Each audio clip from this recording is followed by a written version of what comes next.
er Michael Jacobsen. Her er min idé til, hvad vi kan gøre ved Øland AS. Det er ventilationsfirma, udstyr og anlæg. Vi er selvfølgelig en krisetid. Det har mange fingre opdaget i et par år cirka. Men alligevel, for at spare lidt økonomi og for at se fremrejsemæssigt, kan vi alligevel få en større bygning at bo i og alligevel spare penge, selvom at det ikke lyder som en idé, men det er en realitet. Det kan lade sig gøre.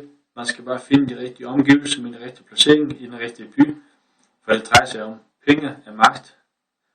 Og det kan vi også få, hvis vi får fat i de rigtige kunder og holde ved dem som en god leverandør, vi er til vores kunder.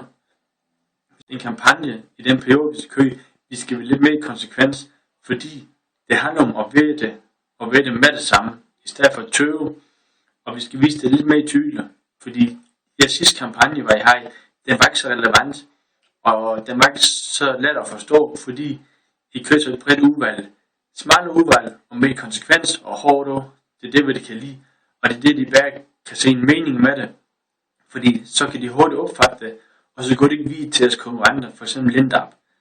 Det er dem, vi skal undgå, at de skal gå hen til. Det er vores, de skal blive ved, og det er også, de skal handle med i fremtiden. Sikkert ved, at en god økonomi, og den bedste økonomi, det er, at man tjener mere penge, end man giver ud.